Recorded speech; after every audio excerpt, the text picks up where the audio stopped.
Coming up next on Passion Struck. All of these different things are just fascinating ways that really show us that our genetic code, the 3 billion base pairs that make up our DNA, are one piece of the puzzle. But a huge, I would say even bigger part of the puzzle is how we activate them, how we turn them on, how we turn them off, how we fold it. And that is all through our choices.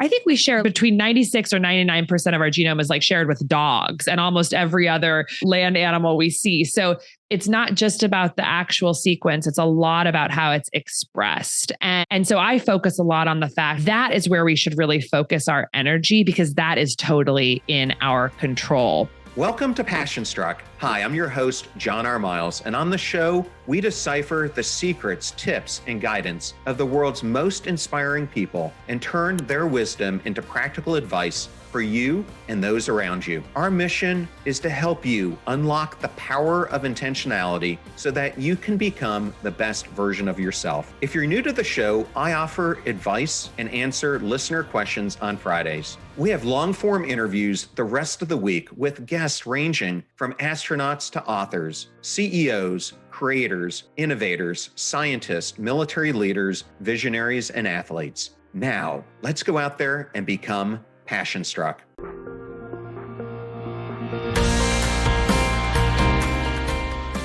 I am so honored today to have Dr. Casey Means on Passion Struck. Welcome, Casey. John, I'm thrilled to be here. Thank you. Casey, I understand that you started your medical career specializing in ear, nose, and throat medicine. How did you transition from traditional medicine to a more focus on optimal or functional medicine? For me, it started actually at a very young age. I've always been passionate about prevention, and I've been passionate about the concept of healing and the innate, just really spectacular healing capacity of the human body, of all natural systems. And so that's really why I got into medicine. I wanted to help be a facilitator of healing. And as I progressed through my medical career and was 9 years into it, medical school and surgical residency as an ear, nose, and throat surgeon, there was a big divide between what I had really intended to do in healthcare, which was be a healer, and what I was actually doing on a day-to-day basis, which felt much more reactive and more like Band-Aid medicine, where we were approaching each separate symptom after it arose and managing it rather than truly healing things. And this really came to a head for me about 5 years into my surgical training when I was on a sinus surgery rotation. And sinusitis is fundamentally, it's a chronic inflammatory disorder. There's immune cells that create swelling in the tissue. It blocks off the nasal passages. And fundamentally what sinus surgery is you bust holes in the sinuses and you let that inflammatory pus drain. And it's kind of like plumbing in a way. But what really struck me as I'm doing these surgeries day in and day out is that while I'm releasing this pus and this inflammatory fluid, I'm not actually really doing anything to actually get at the root of what's causing that inflammation. You can't operate on the immune cells. You can't operate on the immune system. So at best, you're doing an anatomic rearrangement of things that can relieve some symptoms. But was I really fundamentally getting to the root of the problem? I did not feel that I was. And that really hit me like a ton of brick, because I was at the very end of my surgical training about to take a job, a faculty academic position where this is really going to be the rest of my life. And I really stopped in my tracks and said, I don't think I can do this in this way. I want to be helping people really get to the root cause of what's causing their problems and not just react and manage the downstream symptoms. So that led me on a 5-6 year journey to where I am today, which really was all about asking these questions of like, why? Why are people sick? Why are so many of the conditions that are causing morbidity and early mortality in the American body fundamentally rooted in chronic inflammation all across the body, in the nose for ear, nose, and throat, but also we know that heart disease and Alzheimer's, dementia, even depression, a lot of cancers, there's this sort of fundamental problem with the core biology in our body. And we're not really talking about that as a medical system. And then I got really quite interested in the healthcare economics of it too, which is that we're spending over $4 trillion of taxpayer money on healthcare costs in the United States. And the crazy thing is the more money we spend, the worse the outcomes are getting for American health. Life expectancy is going down and chronic disease rates are going up. So it's really the definition of unsustainability. The more we spend, the worse it's getting. And my belief is that the reason that dynamic is happening is because we're actually addressing the wrong problems. We're not actually putting that money towards the core physiology that is leading to so many of the chronic diseases we're seeing in the Western world today. By just approaching the downstream symptoms, we're not actually leading to a root cause solution. And that's why the more we spend, the worse the outcomes are getting. So that's what I've really devoted my life to as a more holistic prevention focused doctor. Now I left the surgical world and I'm just fundamentally focused on asking, why are we sick and what can we actually do to heal and be healthier? And that has then led me to becoming what I would call a metabolic health evangelist, because when you really step back and you look at the science of what we call network biology or systems biology, which is this actually quite new sort of part of medicine where we look at on a cellular level, what are the actual connecting points between most of the diseases and symptoms we're seeing in the Western world today? On the true cellular level, what is going on? And when you look at that level, not on the symptoms level, sort of describing the symptoms, but really on the true cellular biology level, what is connecting all these symptoms? What do we really need to be addressing? And fundamentally, it's a problem with metabolism and a dysfunction of metabolic health. And when you look at 9 of the 10 leading causes of death in the United States, all of them are either rooted in or accelerated by metabolic dysfunction. And so that's what I've turned my attention to as a physician is how do we heal dysfunction in this country, address that in our patients. And what we see when we actually do that is that a lot of people's varied symptoms kind of melts away because we're actually getting to the root of the issue. There are so many different directions I can take what you just said. So I'm going to take it in this direction. I happened to interview Dr. Cynthia Lee, and I'm not sure if you're familiar with Cynthia, but she herself was having all these inflammatory issues that were going on. And it was quite striking to hear her talk about it because she was a classically trained medical doctor and became her own patient and really was at odds end at what was causing all these things to happen. And I think she gives one of the best analogies that I've heard anyone say, and that is we tend in the Western world to treat the body as if it's the leaves or branches on a tree, but we don't look enough at the entire tree or what you call the system. And it's interesting because recently I've done a few different episodes on paradoxical thinking, which to me is really when you get into black and white thinking. And when I think a lot about the medical system, what I think about is this paradox is about this black and white thinking when it comes to health. Could you explain a little bit how you think this type of thinking affects our well-being, possibly why we need to have more both and thinking when it comes to the medical realm? Absolutely. It's such a great question. And I think that what comes to mind, there's a couple directions we could take this in, but what really comes to mind for me is that roots itself in incentives of our healthcare system. So unfortunately, with the way that healthcare and the system, the economic system of healthcare is designed in this country really leads us to be very black and white thinking, because ultimately healthcare is the largest and fastest growing industry in the United States. And there's no wiggle room in terms of that industry, in terms of should we grow? Because it is what will shareholders be okay if we slow growth a little bit? It's just not a question. It is in our economy, in our system, these things need to grow. And the current way that the system is designed economically, the way that it grows is by seeing more patients in shorter time periods, doing more to them over longer periods of time. So chronic disease management is honestly like the cash cow in the American healthcare system, which employs millions of people, because you have people who over the course of long periods of time are being managed with regular visits And that's even with the best intentions of the doctors out there. And I will be totally honest, I know hundreds of doctors, probably thousands of doctors. Every single one I know, I can pretty much say is a good person who got into medicine to help people. But the incentives are an invisible hand that are going to guide our decision making. They're going to guide what is taught in our textbooks and our medical schools, how we incentivize doctors. And right now, the incentive is see more patients as quickly as possible and do as much as possible to them, because that is how you get paid. And that is how these gigantic industries, again, largest and fastest growing industry in the United States, millions of jobs are going to grow.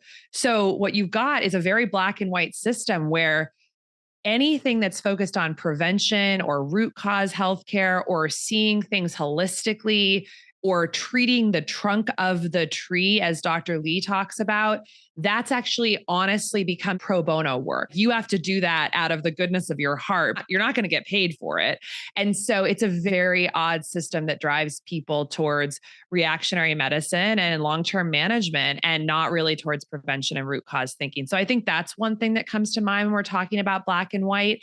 And fundamentally, we need to change the incentives of the system if we're going to get people to practice a more systems-based root cause trunk of the tree type of healthcare, and think about what does that economic model look like. The second thing I would just totally different direction, but when you were talking about black and white thinking, and this goes into a little bit more of an out there perspective, but I've listened to a lot of your episodes and I think that we can do this, is that with the Western system of thinking about the body and of life, there's a very black and white dichotomy between life and death. And that's a very Western thing. We're alive and then we die and that's the end. And unfortunately, I think, and many other cultures obviously don't think this way. It's much more of, we think about the cycles of life and of the body. Like the Taoists, they think of the body as a process, not an entity. But Western medicine very much thinks of the body as an entity. It's this fixed thing that lives and then dies. And if you actually zoom in and look at the body under a very big microscope, you'd realize that none of that's really true. We're constantly dying and being reborn all throughout our life. We have trillions and trillions of cells that are constantly dying and being reborn. And then there's obviously many spiritual traditions in the world that don't see death as this finite end. But the reason this matters is because of this very Western framework we have, this black and white framework. We are able to weaponize the concept of death very aggressively, I think, against patients to really make this sort of death be, this capital D death be this thing that is so scary and so black and white and so binary and so terrifying that you can get a patient to do anything. Take this pill, have this surgery, be in the ICU for this, under all these different awful conditions, because it might just cause you to not die. And I think it's a disservice to our system and to patients. It creates a big power divide between doctors and patients, because when you think of doctors as these people in the system that just might help you escape death, which is, of course, that death is the one thing we can be certain of. And I think because we really have this terrified nature around death for both doctors and patients, it creates a little bit of a toxic system within medicine that drives people in both an energy of fear and also an energy of intense intervention. And so what I'd like to see is the system really be a both and, as you said, where of course we want to avoid death and we want to maximize every moment that we have in this particular conscious incarnation, whatever you want to call it. But also because when we get into sort of more the abundance mindset, get into the idea of the body being this process that's constantly in this transmutation, alchemical relationship with everything else in the natural world and the energetic world, coming from that space of awe and abundance and limitlessness and eternal truth, I think it actually helps us live our healthiest lives here in this time as well. Because of course, how we think about our body, how we conceive of life has a huge impact on our physical health. The mind and body are so tightly linked. And so even exploring and examining, and engaging with some of these thoughts around life and death and coming to it from a place of real awe and abundance, I actually think helps us reach the highest level of physical health in our lifetime because it stems from a place of much more comfort and limitlessness. So those are two ways to kind of answer your question, but I think we need a lot more yes and both and in our system. Yes, well, I absolutely agree. And one of the things I often talk about on the show is the analogy that our life is a stool, and most people's life, they have maybe one core component of that stool, which is the constant grind or whatever it might be in their life. And I think it's so important for us to look at our life as something that's got 4 or 5 different legs to that stool. And the way I like to approach my own is to think of it in terms of emotional health, physical health, mental health, relationship health, and then that spiritual health all need to be aligned together because they each kind of work off each other in that overall system. Can you explain for the listener, if they're not familiar with the concept of metabolic health, can you do it in simple terms? Absolutely. Metabolism is fundamentally how we convert food energy to cellular energy. So we take in about 70 metric tons of food in our lifetime. And we have to convert that food to an energy form that our cells can use to do their work. Our physical body is 37 plus trillion cells, all of which individually are doing trillions of chemical reactions every day. And all of those chemical reactions bubble up into this life that we experience. And all of those chemical reactions need to be paid for by cellular energy. And metabolism is how we convert that 70 metric tons of food energy to cellular energy that powers every chemical reaction that ultimately bubbles up into our life. And metabolic dysfunction is when that process of food energy to cellular energy is broken. And most people will recall from high school this word mitochondria, which is a part of our cells. There are many mitochondria in each of our cells, but they are the powerhouse of the cell. They are at the final stage of taking in the breakdown of food products and turning it into cellular energy, which is what we call ATP, the final stages of metabolism.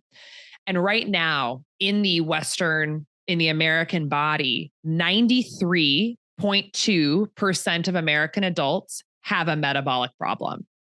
So the process through which we convert energy from food, which means basically energy from the external world, the cosmos, the energy outside of us, and convert it into energy that powers our life is somehow not optimal in 93% of American adults.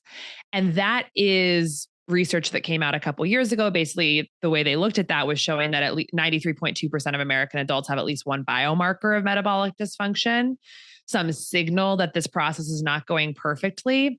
And what that means is that we are having essentially underpowered cells.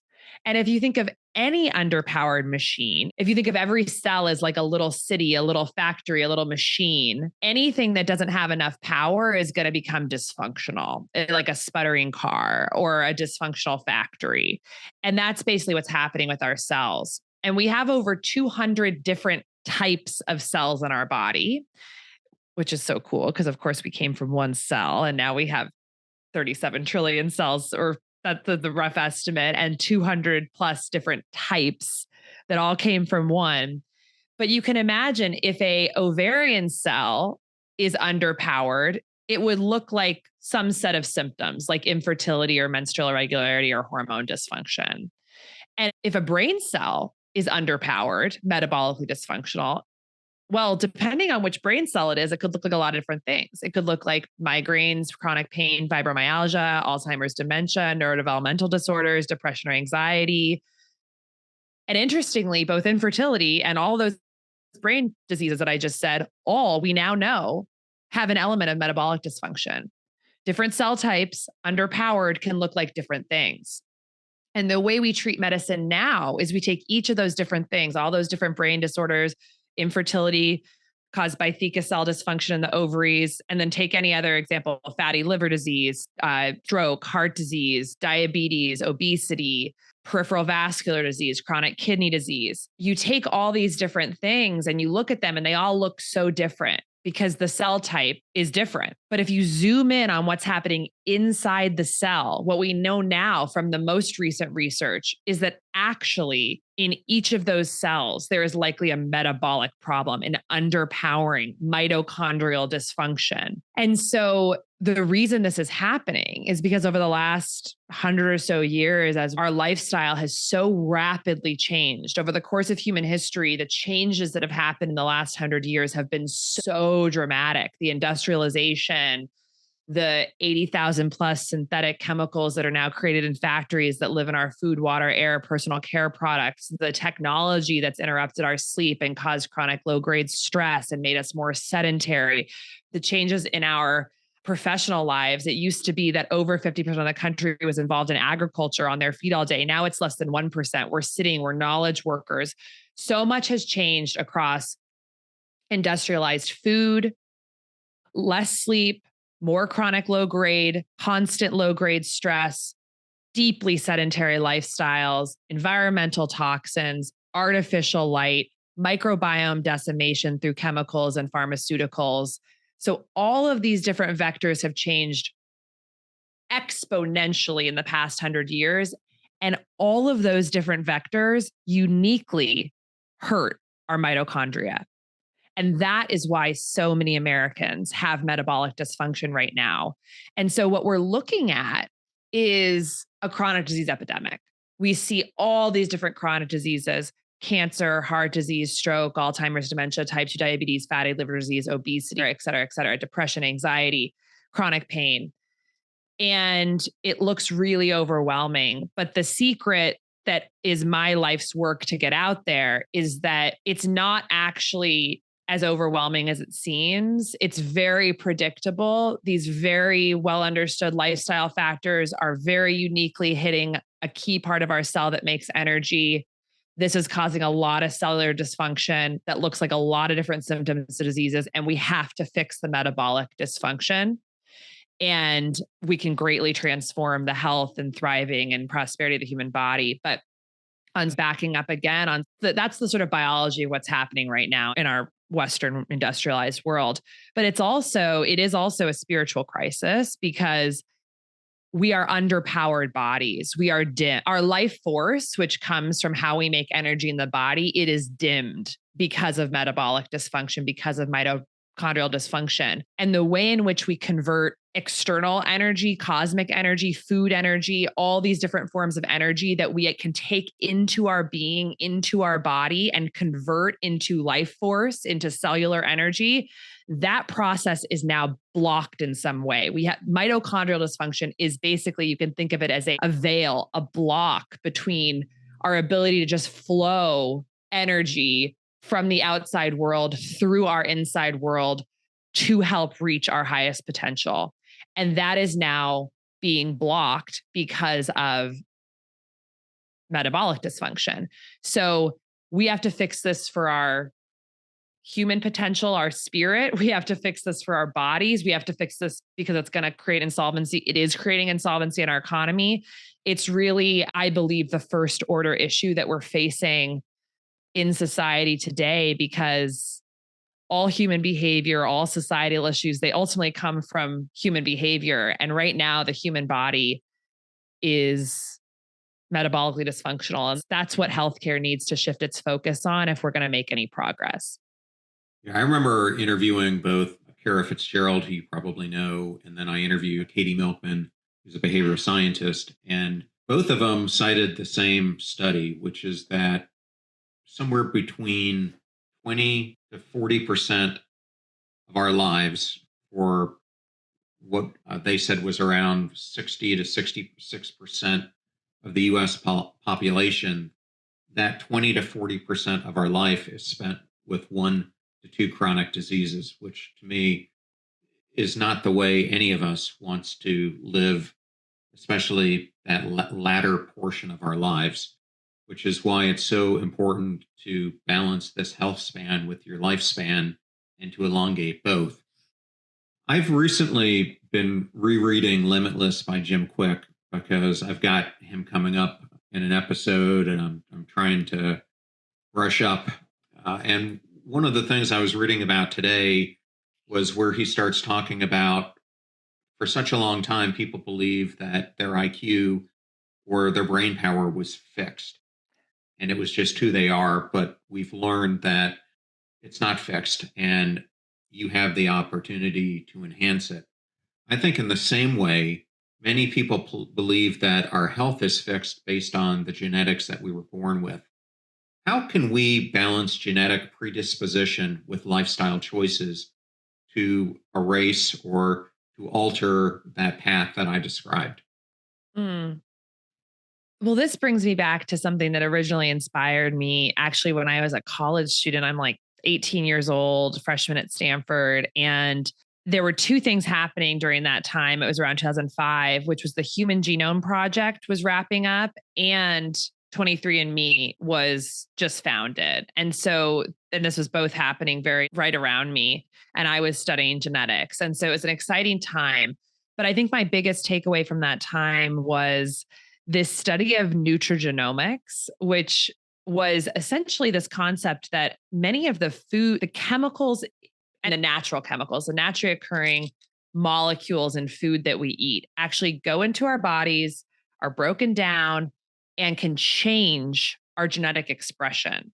So, two examples of this would be in turmeric.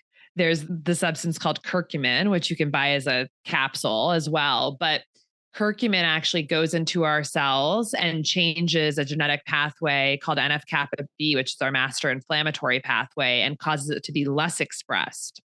And then on the flip side, you've got isothiocyanates from cruciferous vegetables like broccoli sprouts and broccoli, cabbage, bok choy, which are, first of all, have to be activated through an enzymatic reaction that happens when you chop vegetables and then leave them out to air, which is pretty cool. And then that substance goes into the cells and upregulates a genetic pathway called NRF2, nuclear receptor factor 2, which actually increases our antioxidant genes that protect our cells from metabolic damage. So here's just two examples that basically are just all you need to know to realize that genes are just a part of the picture. And every day, the choices we make with how we're interacting with the environment change the expression of those genes in either ways that can directly contribute to disease or that can directly contribute to healing and protection. And we could go on and on for a whole hour about this because we know that with stress or sleep deprivation, it changes another aspect of gene expression, which is like methylation and epigenetics, how the genome is actually folded and expressed. And that's actually heritable across generations. We know that there's certain foods you can eat that actually improve our DNA repair mechanisms. So as you replicate your cells and replicate your genome, there are mistakes that are made. And there's certain foods that can actually improve the function of these little protein machines that repair the genome. And so there's just some amazing stuff that we know. So no matter what you're kind of born with, there's a lot of opportunity for modulation. And essentially, I like to think of it as turning little dials all the time with the choices that we're making. Another interesting one is actually even light. So much of our metabolic pathways are actually controlled by circadian genes, things like clock genes that actually are activated on 24-hour cycles. And there's an internal clock in the body that sort of knows when certain genes are supposed to be expressed in a 24-hour period. But these genes are actually entrained, the word entrained, so they basically get reinforced through light signals. Think about the inside of your body. It's pitch dark. It doesn't know what time it is. One of the ways you can tell your body what time it is, well, actually, there's three main ways you can tell your body what time it is. One is when you look at light and those photons that go from the sun and hit your retina and then go back into your brain, the suprachiasmatic nucleus tells your brain, oh, it's morning. It is the morning right now because photons are hitting your retina and heading back to your brain. And that actually entrains the clock genes to have the metabolic pathways be expressed at the right times. A second and third way, briefly, that you can entrain your body to time is having consistent bedtimes and wake times. So just keeping your body on a regular rhythm of when you go to bed and when you get up, and then meal timing. So kind of letting your body know what time it is by having more regular meal times. So those are entrainment systems. But all of these different things are just fascinating ways that really show us that our genetic code, the 3 billion base pairs that make up our DNA, are one piece of the puzzle.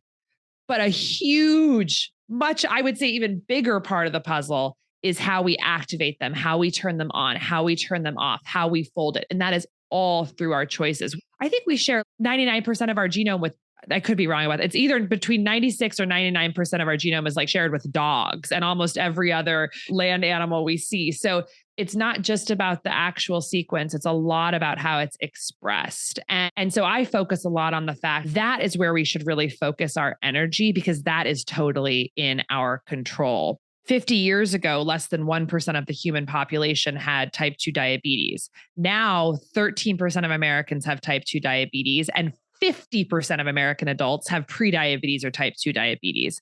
Our genome has not changed in 50 years measurably.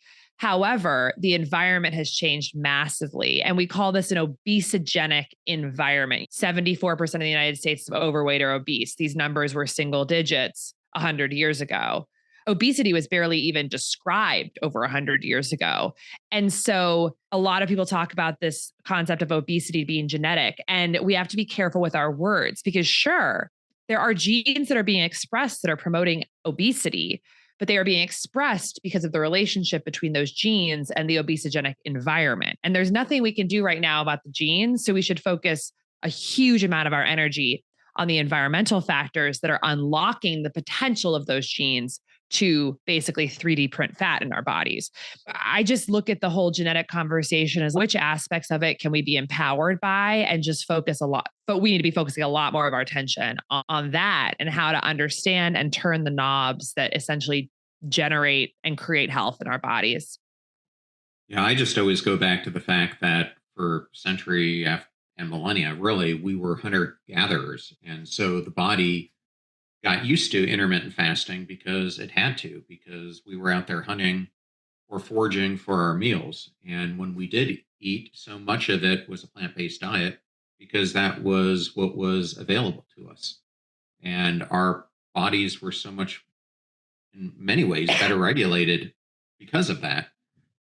And one of the things that I think is so alarming is not only do we have obesity and chronic diseases on the rise, but as Chris Palmer really laid out in his book, Brain Energy, he found that all mental disorders are underpinned by metabolic disorders, which to me was huge.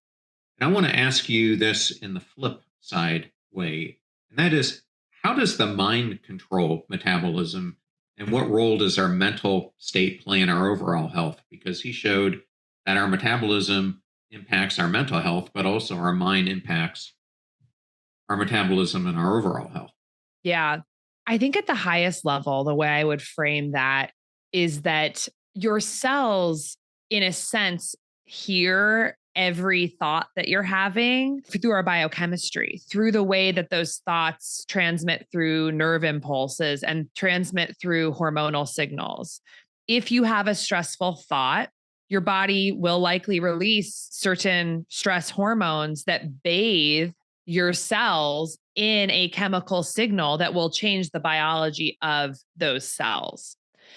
And so thought is an abstract concept and consciousness is an abstract concept. But what's not abstract is the way that those thoughts impact true biochemistry of our bodies. And so if we're going to protect our bodies from the chronic damaging threat signals of hormones and nerve impulses and the way it impacts our microbiome, which we know that stress impacts our microbiome heavily through the gut-brain axis, then we actually have to be really vigilant about our thought patterns, even if we're faking it sometimes, telling yourself, I'm feeling good, I'm feeling positive, because your body will transmit it through these chemicals. And I think it's no surprise that as social media and just media generally has become so pervasive, and we're really being asked as humans now to essentially bear the emotional and psychological weight of the entire world, something that up until sure, there were newspapers and whatnot over the past century, but the poignancy through which essentially the pain of an entire planet of 8 billion people is funneled towards a device in your hand that you can see 24 hours a day, and how that then is going to create a different biologic reality in your body, whether you like it or not. That is, I think, an under-recognized factor in why we are so sick right now as a culture. Because if your body is constantly in a fear or a threat state on a biochemical level, it is going to divert biologic resources towards protection and defense rather than repair, healing, and thriving. It's a zero-sum game. So a lot of what, and one book that really I think does a beautiful job of talking about this is Johann Hari's Stolen Focus, which is a book that's really about how technology is taking our attention. But it talks a lot about this, just the fact that this technology and the access to this information is changing our biochemistry in a profound way. And so that is really one of the big ways I think the mind controls metabolism. A lot of what we're dealing with now is how fear is controlling metabolism. The mitochondria, they're the powerhouse of the cell, and they create our ATP, our cellular energy. But we're learning more and more that the mitochondria actually have lots of different roles above and beyond just making ATP. They're actually, another way to think of it is they are almost like a sensor inside our cells that's constantly evaluating what the cellular conditions are. They're nutrient sensors. They know whether we're in a scarcity time. They know whether we're in an abundance time. They can sense what's going on in the cell and around the cell. And then they're going to modulate our energy production correspondingly. And there's a really fascinating process in the body that is called the cell danger response that's mediated by the mitochondria, where basically if there's anything that's creating a sense of threat or fear around the cell, the mitochondria elicits what's called a cell danger response and totally changes the way the cell is operating from we are just a workhorse, we are a factory, we are producing ATP, we are thriving, to essentially wartime. We're hunkered down. We're storing. We are sending out signals around the cell to recruit the immune system. It's a coordinator of essentially protection. Now imagine a body with our trillions and trillions of cells where it's constantly kind of thinking that things are scary and there is a threat, whether it's through psychology, whether it's through ultra processed foods that confuse our cells because they're foreign, whether it's through sleep deprivation that is a threat signal. Any of these things from our external world that are telling the cell there's danger totally changes its metabolic operations through the mitochondria. So to wrap it up, I would just offer that no matter whether all the physical things are dialed in across food and sleep and avoiding toxins and moving, if that psychological piece is missing, we are not going to be able, and when I say that psychological piece, a sense in the mind that things are safe, things are abundant, things are fundamentally okay. If we are missing that piece, it is going to be, I believe, virtually impossible to reach our ultimate health potential because the body will be in a biochemical state of defense, threat, and protection. And that is going to channel resources away from thriving and reaching that full health potential. So that means that we essentially each are tasked to address that in the way that we need to in our own lives. So that might be stress management techniques. It might be reframing simple strategies to reframe the stressful things going on in our day-to-day lives. It might be deep meditative work, create the neuroplasticity to respond to things differently. It might be deep psychological trauma, addressing that with the therapist to unpack what our deepest core beliefs are from childhood or from intergenerational trauma that lives in our epigenetics. It might be psychedelic assisted therapy. It could be any of these different things, but for each of us, we have to take stock of what is causing psychological fear, pain, and limiting beliefs in our body and unpack them like our life depends on it, because fundamentally it's all going to be picked up on a biochemical level that's going to impact our metabolism. And so everyone's journey on that path is going to be different, but it's work that we do need to do if we're going to reach our most limitless health. And I think, Peter Attia just came out with his hugely popular book, Outlive, which is about longevity. And his whole last chapter is about this, which is that he has been such an academic, rigorous physician, but he had to address some of the personal emotional challenges that he had, I think, had been putting to the wayside because it was more psychology. And that had to happen for him to truly reach the highest stage of moving towards maximal health span. Yeah, he is one that I keep getting requests to have him on the show, and I keep asking, and they keep saying no. So hopefully, I know he's a busy man. Yeah. well, I think he got overwhelmed there for a little bit with all the episodes he was doing to help support the book, and then he just needed a break. So I'm hoping I can get him to come on now that it's been a few months since that great book came out. Casey, I wanted to go deeper into the topic of glucose and blood sugar regulation. Can you elaborate on the significance of glucose as the primary precursor for energy in the body? Sure. Yeah. So we've talked a lot about metabolism and how we make energy in the body. And then sometimes it's a little bit of a jump to be like, wait a minute, there's this whole talk about blood sugar. How is that related to everything else that we're talking about? And so we know that the sort of overt metabolic disease that most people know about is type 2 diabetes, which is where the blood sugar rises.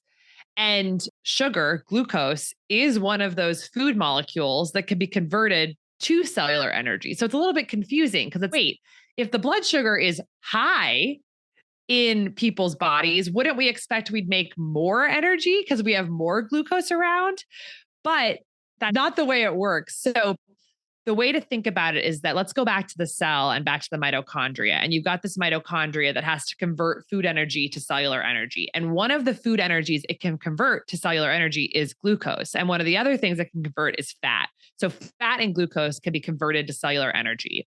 However, when the body has been bombarded with far too much sugar over time, you're basically tasking the cell and the mitochondria to do so much work. And that's what's happening in our bodies today, because there are some estimates that we're eating 25 to 100 times more glucose, more sugar than we were 100, 200 years ago, just like monumentally bombarding the body with sugar.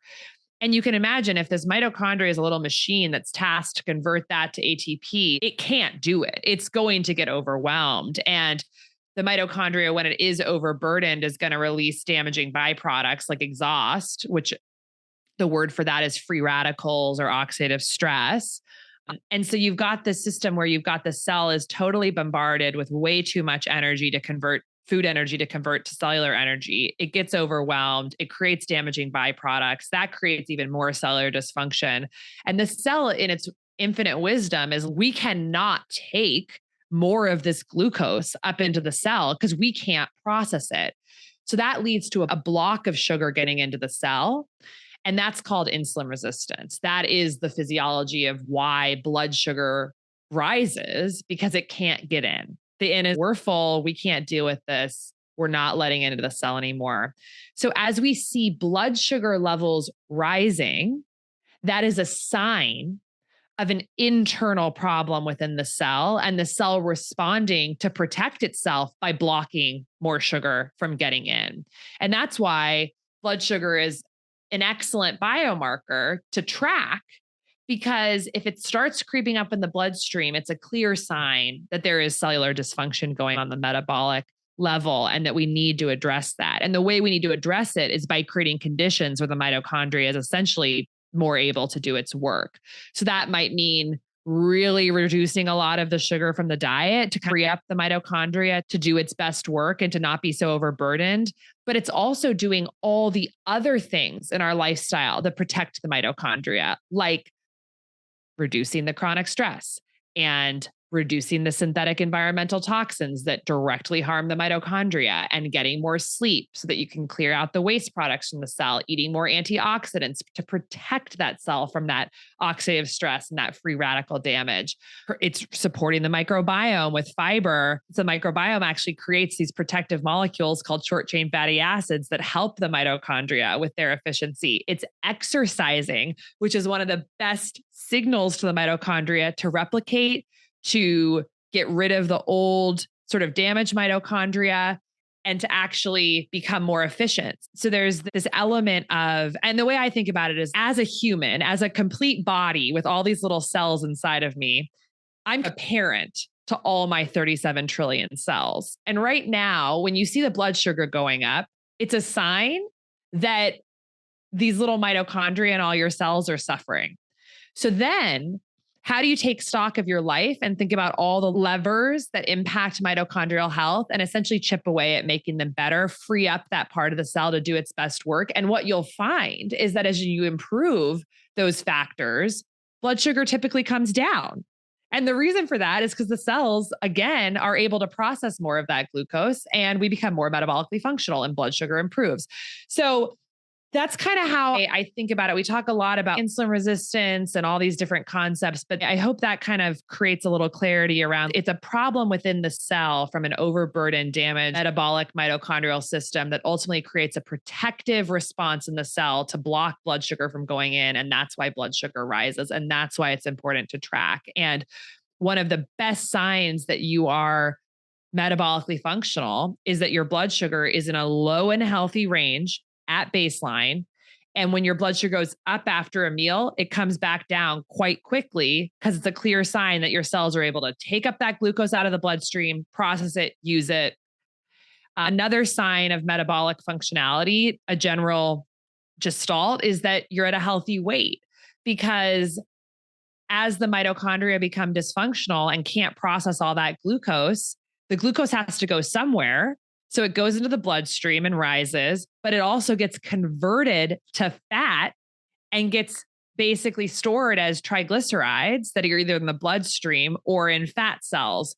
So high triglycerides, excess fat in the body, high blood sugar, these are some of the key signals that there is a problem metabolically going on. And many of us only realize what our levels are when we do our yearly, for most of us, physicals and get our blood work. However, you co-founded a company called Levels to focus on leveraging modern technology to enhance individual health. Can you talk a little bit about Levels and what you're trying to do? Sure. So Levels is a health technology company that is focused on really helping people understand their metabolic health and take control of it and become empowered to really see how food and lifestyle factors are affecting their metabolism in real time so we can make better choices. The way we do this is by pairing a technology that has existed actually for probably over 10 years called continuous glucose monitoring. So it's a small wearable. It looks like a quarter size that you put on the back of your arm. And it actually has a little 4 millimeter tiny little probe that goes under the skin. It's painless, but that is actually sampling your glucose 24 hours a day, 7 days a week, and sending that information to your smartphone. So you're going to see a movie in real time of what's going on with your blood sugar. And the reason that's valuable is for a few reasons. One is that you can see what is your baseline. Are you in a low and healthy range, or have they crept up? So you can get a sense of your general baseline, but also you can see exactly how food and the different things that you're eating, your favorite meals, what you're eating on a regular basis, how they're impacting your blood sugar levels. So if you have a really big spike after breakfast where your blood sugar kind of goes way up, that's a sign that food that you're eating is probably putting a lot of kind of burden on your body. You have to process all that. So a very big spike, just one, not a huge problem. Your body will figure it out. But if you're doing that several times a day for every meal and snacks, which I would say is what's happening for most Americans because we're eating so much refined grains and refined sugars, all of which are going to turn into a glucose in the blood. If you're doing that day in and day out, really big spikes that you can see on your blood sugar monitor, that is a sign that you are putting a lot of that sort of strain on the body. Excess substrates to process. And over time, that will probably become a problem for your cells and your mitochondria. So what you can then do with that information is say, oh my gosh, I didn't realize this snack that I have every day is causing this huge spike. Maybe I will change that snack. Maybe I will swap it for a healthier option. Maybe I will lower the portion. Maybe I'll take a brisk walk after I eat it to kind of soak up some of that glucose into the muscles and use it. Maybe I will pair that food with more fiber and more protein to slow the spike. There's lots of different things you can do to create a healthier situation, but it's very hard to do that without the awareness of what's actually happening. And in a system now where there's so much health washing on all our food, everything has 8 taglines about how healthy it is, gluten-free, low fat, organic, no added sugar, like all these it's really hard to know, I think, what is actually healthy. And so just by being able to see with a monitor what's going on in your own body, it can be really empowering and helpful. So the goal really is with this monitor on that you would figure out what's spiking you, how to modulate those spikes to keep them more like low rolling hills as opposed to big spikes and valleys. The idea is that over time to create the metabolically most healthy environment in your body. And so there's the benefit towards long-term metabolic health. But another thing that we hear a lot is that it helps people on a day-to-day level, even in their right now in their current lives, even if you don't have diabetes and even if you don't have a chronic disease, there is a sensation about big spikes and big crashes that doesn't feel good. Often when people have a large glucose spike and then they will crash afterward, that post-meal slump that people feel, that post-spike crash is called reactive hypoglycemia, where your body essentially overcompensates for a huge glucose load by releasing a ton of insulin, overcompensating, and there's a dip after the meal. And that's often when people feel tired, anxious, brain fog, often when they have more cravings. There was actually a really interesting paper in Nature Metabolism 2 years ago that showed that the extent of crashes after a big spike actually predicts our cravings for higher carbohydrate foods throughout the day. So the key point is that by keeping your blood sugar a bit more stable throughout the day, there's not only long-term benefits over time, but it actually can make you feel better and higher performance and more stable just day to day. Well, thank you, Casey, for sharing that. And for those of you who are listening, are also on YouTube at our 2 channels, John R. Miles and Passion Struck Clips. And I have this great box here from Levels that I got, thanks to Casey. And in here, and this is a device that goes on your stomach, not your arm. You can put it on either. Most people like to put it on the back of their arm. Holding this applicator here, can you explain what this is? And then I have this other piece here. Yep. And how they go together. Yeah. So the larger device that you're holding is the applicator. And inside of that is actually, that one is this continuous glucose monitor in a hub. And then it's a spring-loaded device. So you would put that up on the back of your arm and then you'd press down on the button and it would, with a spring-loaded device, push it onto your arm. What will happen is that there is actually a small needle, very small needle in that applicator that's going to push the glucose filament into the arm and then retract immediately. So no needle stays in your arm, really just this 4 or 5 millimeter little dental floss stays on the skin. And then the sensor, which is about the size of a quarter, is adhered to the skin just with an adhesive. So kind of like a Band-Aid. So you'll end up with a 4 millimeter small probe under the skin that basically gets inserted, the sticker against your arm. And then in the other small box that you held up is what's called a transmitter. And that actually gets snapped on top. You just push it on. And that is what sends the Bluetooth signal to your phone and transmits the glucose signal to your phone. And then this piece here, is this what goes? That goes over the whole thing. And that basically just makes it more waterproof. It's called a performance cover. And so that when you shower or you sauna or go in the cold plunge or whatever, work out, it stays on. That sensor will stay on your arm for 10 days. And every 10 minutes or so, send a glucose data point to your smartphone. And then after 10 days, the sensor will expire. It will no longer send the information to your phone. And then you actually just pull the whole thing off, the performance cover, the sensor itself. You keep the transmitter, that one that came in the little teeny box, because that actually lasts for 90 days and you snap it on each time you have a new sensor. So after 10 days, you'll have another applicator that you'll put on the back of your arm, stick it on, put the transmitter on, and you can keep doing it as long as you want. So I think in the box that you got, there's 3 applicators, which means 3 10-day sensors. So that'll last you 30 days. So then you have an app on your phone, which is the Levels app, which will interpret the data and help you understand which aspects of your meals were probably causing the spike, alternatives, shopping lists, recipes, tips about how to stabilize a spike through exercise, walking, et cetera. So a whole comprehensive experience for keeping blood sugar more stable. Okay. And Casey, I just had a couple questions related to this. In your experience, how does the mind body connection become more apparent with the data backed insights from CGMs?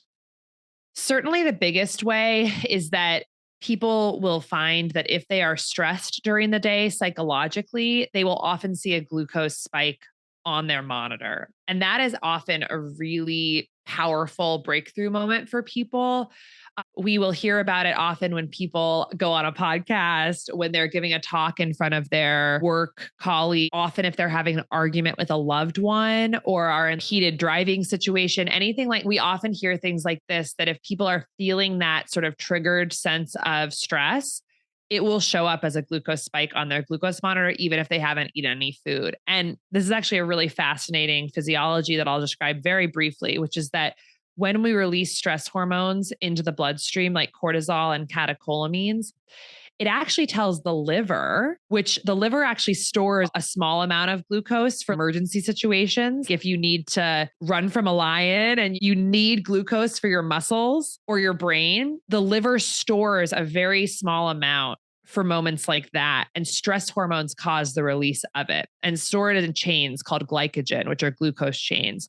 So under times of stress, your liver will literally dump glucose into the bloodstream, and that will look like a glucose rise on your blood sugar monitor.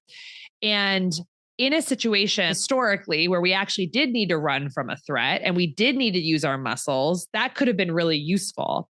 But now all the psychological stressors I just described, we're usually sitting in a chair when they are happening. It's not like we need to run from the stressful email that we got or the podcast that we're on. And so what happens is you end up getting this dump of glucose into your bloodstream with nowhere to go because your muscles aren't using it. And so that's a really maladaptive, it's basically a process in the body that was meant to be helpful, but in our modern society is working against us.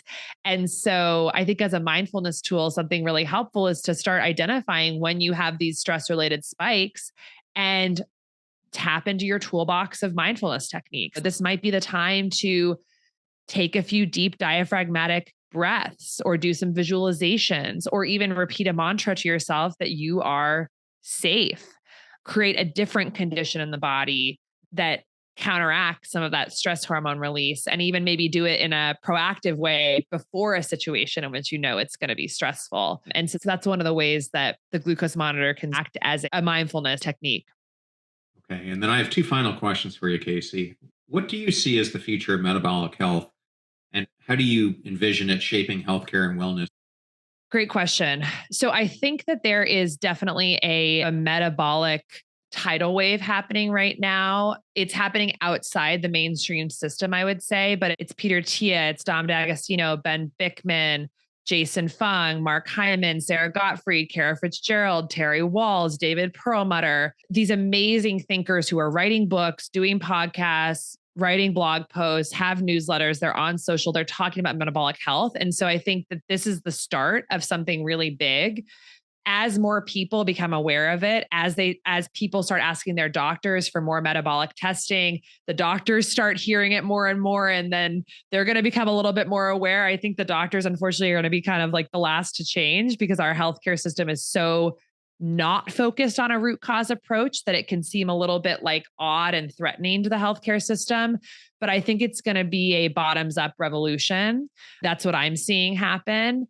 And I think ultimately we're going to get to a point with our healthcare system where people are so sick and the costs are so high that we're going to have to change. We're going to have to look for different solutions. And I think the obvious answer at that moment, at that crucible moment, which honestly we're really in right now, is going to be focusing on metabolic health and the dietary and lifestyle factors that we know can rapidly improve metabolic health. It's very exciting to see a lot of entrepreneurial work in the space as well that's focused on this. You've got glucose monitoring, you've got Lumen, which tests metabolic markers in the breath. You've got BioSense, which is a breath ketone monitor. You've got Keto Mojo, which people could test their glucose and their ketones with finger prick. You've got all these different companies popping up to empower people again, outside the healthcare system because there's not a lot of appetite for it right now in the system. But I think what's going to happen is this really amazing surround sound that ultimately causes things to shift. I think it's exciting, and I think there's a lot of hope for sure. Okay. And then lastly, Casey, what are some key takeaways or actionable tips that you'd like the Passion Struck listeners to remember when it comes to metabolic health and well-being?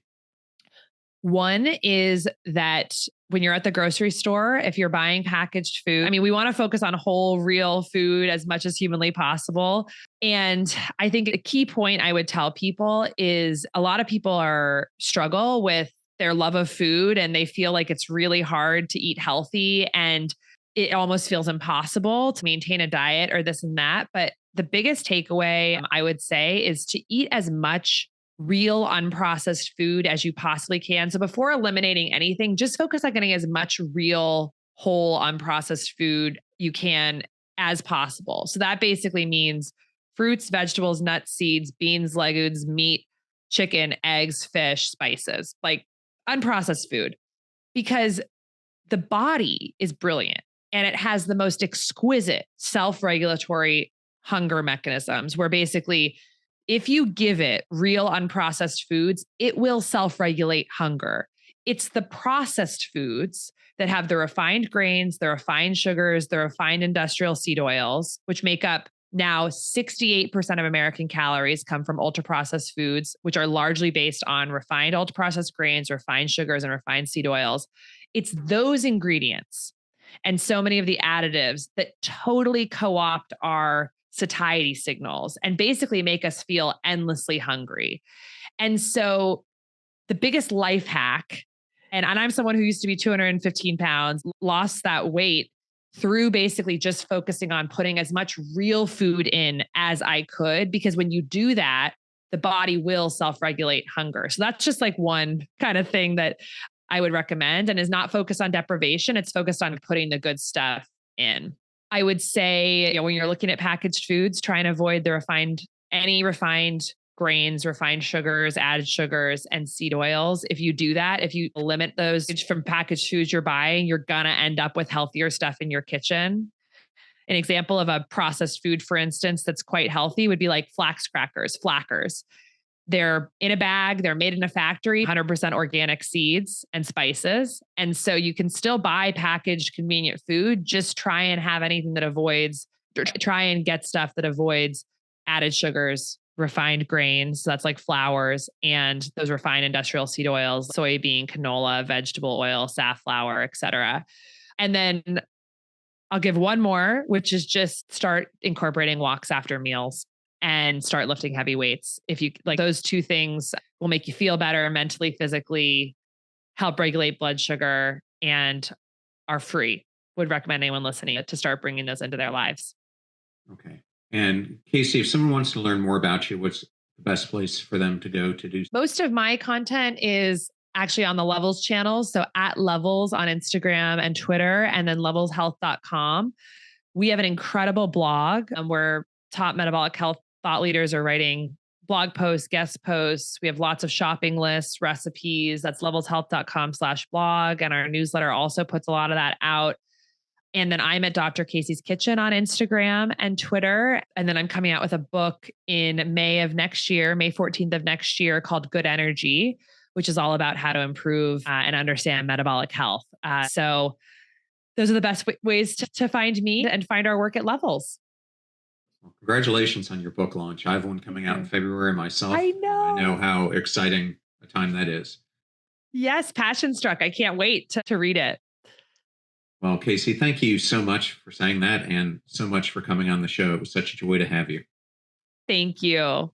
I thoroughly enjoyed that interview with Dr. Casey Means, and I wanted to thank Casey and my buddy Dom D'Agostino for the honor and privilege of having her appear on today's show. You're about to hear a preview for an amazing podcast interview that I did with Sharon Salzberg, a pioneer in bringing meditation and mindfulness to the Western world, a New York Times best-selling author, and founder of one of America's first meditation centers, Sharon shares her wisdom on cultivating resilience, compassion, and the road to true happiness. Tune in to discover how Sharon's teachings can transform your life, offering practical tools for dealing with life's challenges, as well as enhancing your emotional well-being. I think we actually do make change moment by moment. And sometimes when we look at the bigger problem, it's too much. You just think, I can't deal. That's overwhelming. But this moment, we can respond in a certain way. And then we forget, and we lapse, we fall down. We can pick ourselves up. And then this moment, we can be different. And that's how I think genuine change actually happens. It's like taking that aspiration to be different, perhaps to be more loving in every encounter, for example. And then we've just lost our temper or something has happened. Do we have some capacity to begin again and to, in effect, have resilience and say, okay, that was bad. Now is now. Because that's the way progress, I think, actually happens. It's not through lamenting for a year and a half. Oh, I blew it. I had a really bad issue. When we see there was a problem, and we're not denying that, but that self-castigation and just endless self-laceration, it's not going to do anything. And so learning that ability to begin again, which is intrinsic to meditation practice, I think is really important. And also it's looking ahead at the issue, whatever it might be, and realizing, okay, in this moment, this is what I can try to do. Or in this moment, if I listen, or in this moment, if I try to be more balanced. That's how it actually happens. The fee for this show is that you share it with family or friends when you find something useful or interesting. If you know someone who is looking for advice on longevity, how to improve overall health, then definitely share this with friends who could use Dr. Casey Means' message. The greatest compliment that you can give us is to share the show with those that you love and care about. In the meantime, do your best to apply what you hear on the show so that you can live what you listen. Till next time, go out there and become passion struck.